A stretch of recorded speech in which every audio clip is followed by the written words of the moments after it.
இருக்கலாம், இல்லை அப்படி இப்படின்னு சொல்லுவாங்க. நான் அவங்க எல்லாருக்கும் ஒன்று சொல்றேன். ஒரு எம்எல்ஏனா எப்படி இருக்கணும்னு நான் சொல்றேன். ஒரு எம்எல்ஏன்றது சும்மா அனுபவத்தை வச்சுக்கிட்டு கொள்ளை அடிக்கிறவங்களாலாம் இருக்கக்கூடாது. சும்மா அனுபவத்தை வச்சுக்கிட்டு சட்ட விரோதமா கல்குவாரியில ஈடுபடுறவங்களாலாம் இருக்கக்கூடாது. சும்மா அனுபவத்தை வச்சுக்கிட்டு கேள்வி கேட்கிற பிரஸ் ரிப்போர்ட்டர்ஸ தாறுமாறா தாக்குறவங்களால இருக்கக்கூடாது. இன்னும் ஓப்பனா சொல்லணும்னா, இந்த திமுகவில் இருந்து வந்த ஒரு எம்எல்ஏ மேல கொள்ளையடிச்ச கேஸ் இருக்குது, போதைப் பொருள் கடத்தல் கேஸ் இருக்குது, திருட்டு கேஸ்லாம் இருக்குது. திருட்டு கேஸ்ல எல்லாம் ஜெயிலுக்கு போயிட்டு வந்தவர் ஒருத்தர் இருக்கிறாரு. நீங்க கூட யோசிக்கலாம், அவர் யாரு அப்படின்னு நீங்க யோசிக்கலாம். அந்த எம்எல்ஏ யாருன்னு உங்களுக்கு யோசிக்க தோணும். இன்னொரு க்ளூ வேணா நான் தரேன். அந்த திருட்டு கேஸ்ல உள்ள போயிட்டு வந்தவரை யாருக்கு எதிராக இந்த திமுக தேர்தலில் நிக்க வச்சாங்க தெரியுமா? இன்னைக்கு அவங்க கூட்டணியிலேயே மூச்சுக்கு 300 தடவை முட்டு கொடுக்கிற ஒரு மிகப்பெரிய ஒரு தலைவருக்கு எதிராக. அந்த தலைவரை தோக்கடிக்கணும்னு தான் 1996 அவருக்கு ஆப்போசிட்டா இந்த எம்எல்ஏவை நிக்க வச்சாங்க.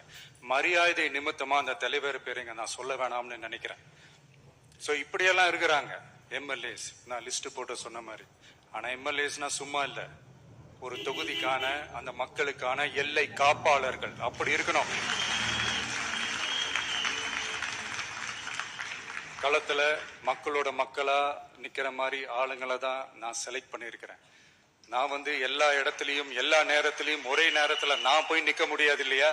அதனால என் சார்பா என்னோட பிரதிநிதிகளா நானே பார்த்து என்னுடைய வேட்பாளர்களை செலக்ட் பண்ணியிருக்கிறேன்.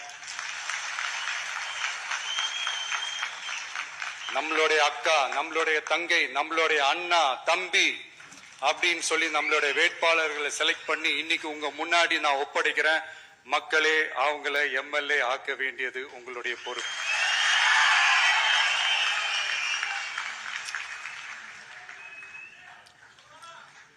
கட்சி ஆரம்பிச்சு கிட்டத்தட்ட ஒரு 3 வருஷத்துக்கு மேல ஆச்சு. இன்னமும் ஒரு கூச்சல் சத்தம் அடங்கின மாதிரியே எனக்கு தெரியல.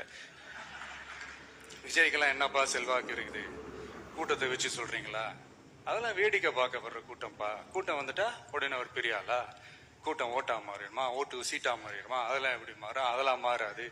இப்படி வன்மத்துல கேள்வி கேட்கிறவங்களுக்கு நான் ஒன்னே ஒண்ணு சொல்றேன்.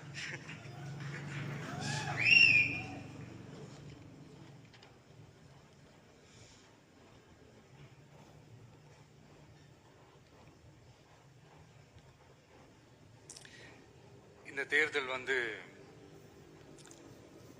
எல்லாரும் சொல்ற மாதிரி தேர்தல்லாம் கிடையாது. இது இருமுனை போட்டி மட்டும்தான்.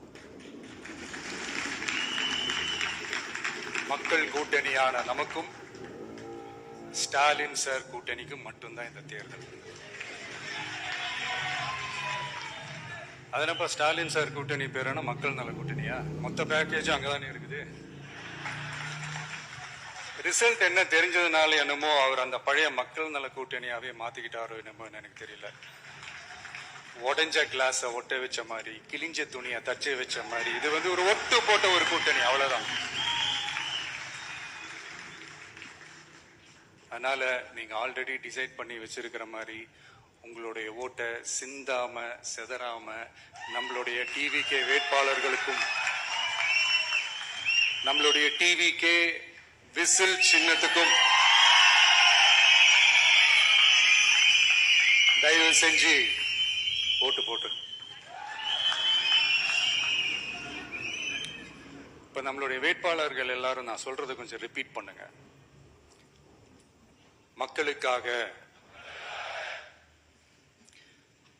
மக்கள் பணிக்காக மட்டுமே நான் இந்த தேர்தலில் போட்டியிடுகிறேன். நான் ஜெயிச்சு வந்த பிறகு மக்கள் பணத்தில் ஒரு பைசா கூட தொடமாட்டேன்.